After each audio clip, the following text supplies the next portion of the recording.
आखिर ये सेंसरशिप क्या होता है? सेंसरशिप कब लागू होता है? सेंसरशिप हमारे जीवन में क्या इसका रोल है?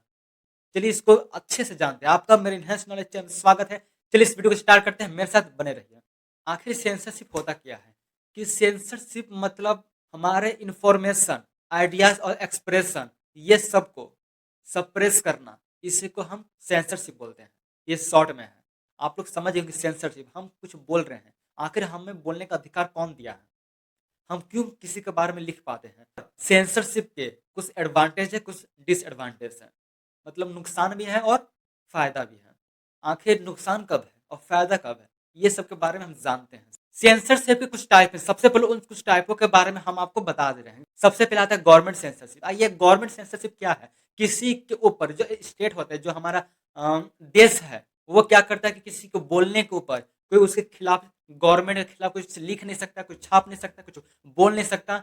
वो है सेंसरशिप ऑफ गवर्नमेंट, गवर्नमेंट का सेंसरशिप। वो गवर्नमेंट लागू करती है। जैसे कि चाइना, एग्जाम्पल सबसे बड़ा एग्जाम्पल है चाइना का। अगर आप चाइना में चले जाइए तो वहां पे आपको क्या देखने को मिलेगा? वहां का कोई भी न्यूज बाहर नहीं आता है। अब चाइना वालों को बोले कि तुम गवर्नमेंट के खिलाफ कुछ बोल दो, कुछ लिख दो, कुछ छाप दो, कुछ वीडियो बना के डाल दो, या वो मतलब उसके ऊपर केस हो जाएगा। वो कुछ नहीं बोल सकता है। वो सेंसरशिप उसमें लगा हुआ है। वो अपने गवर्नमेंट के खिलाफ कुछ नहीं बोल सकता। वो है सेंसरशिप। आप देखेंगे, आप अगर चाइना जाए तो वहाँ मीडिया लोग मिलेंगे नहीं। क्यों नहीं मिलेंगे? उसका कुछ काम ही नहीं बचेगा। से अगर सेंसरशिप लग गया, कुछ नहीं बोल सकते हैं, कुछ अपना एक्सप्रेशन कुछ व्यक्त नहीं कर सकते हैं, तो मीडिया का क्या काम है? जहाँ सेंसरशिप की बात आए तो अगर सेंसरशिप लागू हो जाता है तो वो कोई भी कंट्री डिक्टेटरशिप कहलाता है। वो डेमोक्रेसी नहीं कहलाता। क्या हमारा इंडिया डेमोक्रेसी है? यस, हमारा इंडिया डेमोक्रेसी है, क्योंकि यहाँ सेंसरशिप नहीं लगा हुआ है। हम कुछ भी बोल सकते हैं। इसके बारे में थोड़ा सा बाद में बात करेंगे। अब सबसे पहले हम हिस्ट्री की बात करते हैं। तब 10th क्लास में पढ़े होंगे हिटलर के बारे में। आखिर हिटलर क्या करता था? वो भी सब चीज़ सेंसरशिप लगा चुका था। वो उस हिटलर के खिलाफ कोई कुछ नहीं लिख सकता था, ना ही कोई बोल सकता था, नहीं आवाज़ उठा सकता था, और कोई भी वहाँ पे प्रोटेस्ट नहीं कर सकता था। किसी भी चीज़ के खिलाफ अगर जो भी चीज़ लागू हो गया, वो समझो कि हो गया, उसके खिलाफ कोई नहीं जा सकता था। ये होता है सेंसरशिप, और इसका बहुत बड़ा डिमेरिट है, इसका बहुत बड़ा डिसएडवांटेज है, और ये कहलाता है डिक्टेटरशिप। वो डेमोक्रेसी देश नहीं कहलाएगा। पहले ज़्यादातर सेंसरशिप लगा दिया जाता है। राजा महाराजा लोग के टाइम में सेंसरशिप लगता था कि उसके खिलाफ कोई कुछ नहीं बोल सकता है। और चाइना वाले भी बोलता है कि हम डेमोक्रेसी हैं, लेकिन ऐसा नहीं है। वो डेमोक्रेटिक कंट्री नहीं हो सकता, क्योंकि डेमोक्रेटिक कंट्री वही हो सकता है जहाँ पे हमें बोलने का अधिकार है। उसके अगर कुछ भी गलत हो रहा है, गवर्नमेंट कुछ गलत कर रही है, या उसके खिलाफ हम बोल सकते हैं, आवाज़ उठा सकते हैं, प्रोटेस्ट कर सकते हैं, उसके खिलाफ हम जा सकते हैं, और अपने एक्सप्रेशन को, आइडियाज़ को, इन्फॉर्मेशन को हम रख सकते हैं। ये होता है सेंसरशिप ना होना और डेमोक्रेटिक कंट्री होना, जो इंडिया में है। और हमारा इंडिया एक डेमोक्रेटिक कंट्री है। हमें पूरा बोलने का अधिकार है। अगर हमारा बोलने का अधिकार नहीं होता तो आज आप खान सर को जानते होंगे कि नॉर्मलाइजेशन एग्जाम के प्रति एक भेदभाव रखता है। नॉर्मलाइजेशन जिसको खत्म करने के लिए खान सर ने प्रोटेस्ट किए, और कई सारे स्टूडेंट के साथ रोड पर बैठे हैं। अगर उनकी बात नहीं सुनी जाती तो वो समझिए कि हमारा देश डेमोक्रेटिक नहीं रहता, वो वहाँ सेंसरशिप लग जाता, और वो हमारा डिक्टेटरशिप कंट्री कहलाता। लेकिन ऐसा नहीं हुआ। हमारे खान सर के बात को सुना गया और फॉलो भी किया गया। अगर सही है तो, अगर गलत के लिए हम कुछ कर रहे हैं, गलत आवाज़ उठा रहे हैं, तो वो गलत होगा। लेकिन सही जानकारी, सही चीज़ को लेकर हम आवाज़ उठा रहे हैं, प्रोटेस्ट कर रहे हैं, तो वो सही है।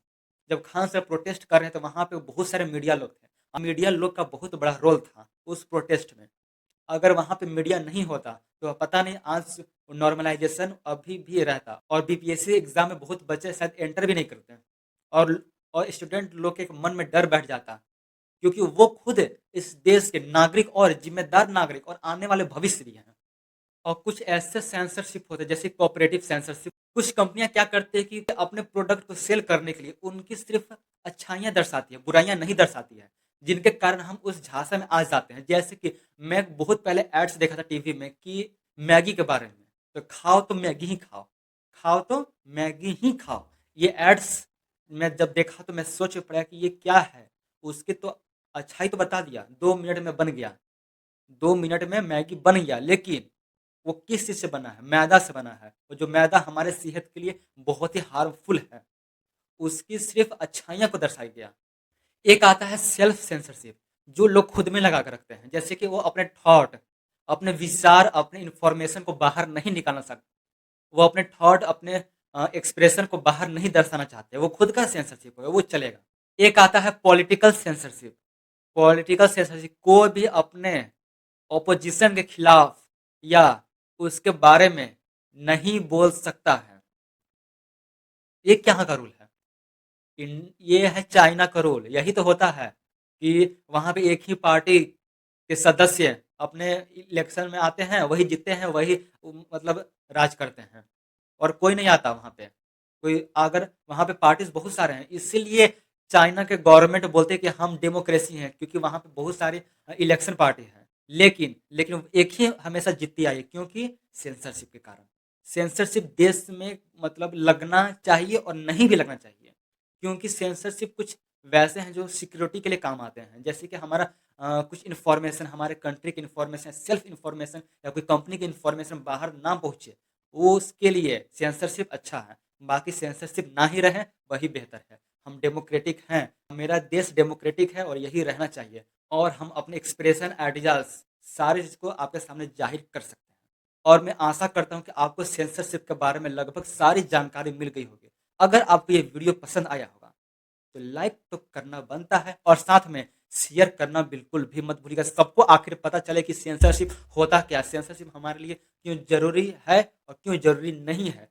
क्योंकि अगर आप इस इन्फॉर्मेशन को अगर फैलाएँगे, तो आने वाले टाइम में जैसे खान सर ने प्रोटेस्ट किए नॉर्मलाइज़ेशन के खिलाफ, वैसे और लोग होंगे जो कोई देश में गलत हो रहा है, तो उसके खिलाफ आवाज़ उठा सकें। अभी के लिए इतना ही। अब आपको वीडियो पसंद आया होगा तो सब्सक्राइब, लाइक, शेयर करना बिल्कुल भी मत भूलिएगा। अभी के लिए इतना ही। थैंक यू, धन्यवाद।